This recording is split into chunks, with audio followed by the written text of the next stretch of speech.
Good morning. I have been thinking of you guys as the gardeners of my soul.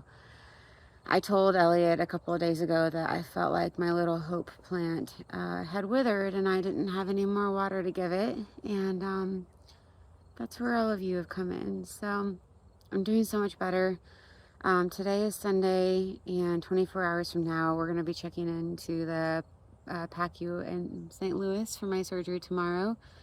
I wanted to give a brief summary of the symptoms that I'm experiencing with a non-union, so that if you are experiencing some odd symptoms that you're not sure how to identify or explain, perhaps that can help you. So um, obviously the very first thing I noticed a month ago today was a suction cup feeling followed by a pop, and I felt it right here, which happened to be exactly where the bracket or the plate broke.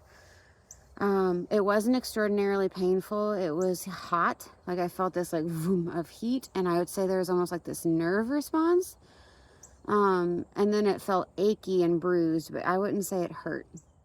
That was in the morning, and then we were on our way to Portugal to celebrate the 1 year of my surgery and all of this being over with, which is ironic.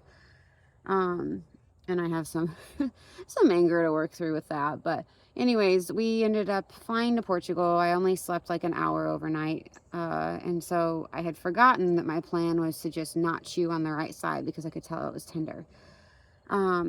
We got to Portugal. We got some breakfast. Very first thing I did was bite on my right side. And this time it was a very sharp shooting, like 9 out of 10 pain that went like boom up my face. My eye immediately started pouring water. I spit my food out. And then that sharp pain probably only lasted for about 15 seconds. And then after that, it was like, don't touch me. Like, so the right side of my jaw, I didn't chew on the rest of the trip. Uh, at the beginning of the trip, I was able to chew on the left side without too much discomfort. But as the trip progressed, as I started chewing on the left side, it was almost like I could feel like some sort of weird like lever or anchorage. Hi, baby. Like pulling on the right-handed or the right side. So by the end of the trip, I wasn't chewing at all because it was just uncomfortable. Oh, good morning. We're yawning. So then by the time we got back is when we did the imaging and got the diagnosis. So it has been a month since all that happened, and I wanted to list out the things I've noticed. The first is I had a 3-piece Lefort 1, which means that my top skull is cut into 3 separate pieces, and those are called osteotomies. If you recall, before surgery, the orthodontist had to create spaces between my teeth so that he could cut here and here without damaging nerves and roots. And since then, it's been a year, we had closed those gaps again. And so one of the things that I noticed was this gap had opened again. And I didn't understand why, because I had a power chain there and braces holding it together. So my first thought was my maxilla is moving. I was also thinking that because I could feel it moving, I kept describing it as like walking on creaky floorboards in an attic with wooden floors. And all of my molars on this side just felt unstable.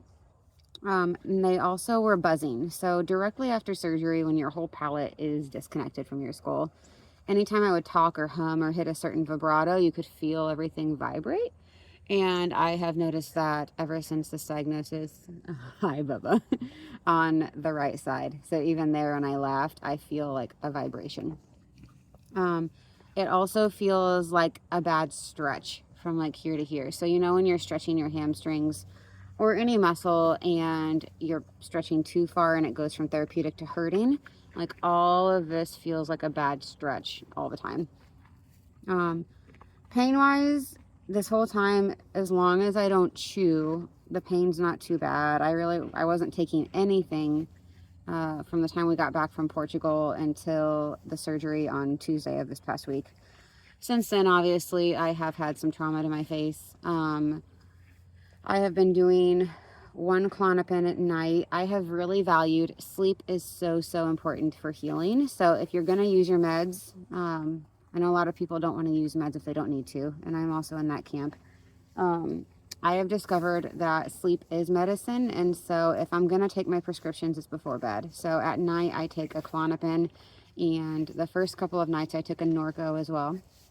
And then my pain was managed with ibuprofen during the day, and this is super key, cardio. So I did an hour of light exercise on my elliptical for 2 of the days since my surgery, and noticed phenomenal changes in my pain and my swelling. So I can do pre and post photos that I took also to show the swelling before and after. Made a massive difference. So pain control, ibuprofen during, like, first thing in the morning, which today I haven't had anything. But for the first couple of days, ibuprofen in the morning, Klonopin and Norco at night. And then last night I went off of the Norco because it has a really bad impact on my ability to poop. I'm super sensitive to it. So last night I went off Norco and switched to Tramadol, which is also a narcotic, but it's less powerful and less likely to make you constipated. I took that instead, slept beautifully.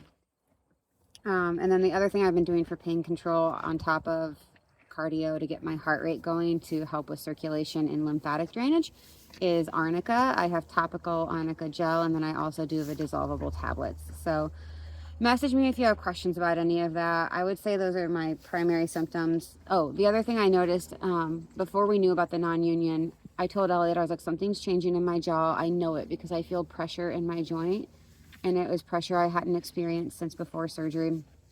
It was that same feeling that I had, and that feeling of like that joint degenerating and crowding into that space. So I don't know that my maxilla has moved enough to actually cause crowding in my joint, but I do think that there could be some inflammation doing that. But another thing I noticed was like a fullness in my joint again. So that's what I'm experiencing. I'll keep you guys updated. I'll probably post a little video tomorrow when we get to the hospital. And I'll also go over my packing list again because I think that's really relevant for the Airbnb or the hotel. So thank you guys for everything. Thank you for watering my hope garden when this has been pretty crushing. So it's gonna be okay. I've never had this. I just feel so supported, and Dr. Movahead and his team is like relentlessly and ferociously pursuing healing for me, and that's a really big gift. So it's kind of one of those things where you can never pay them back, and that's a beautiful thing. So thank you guys.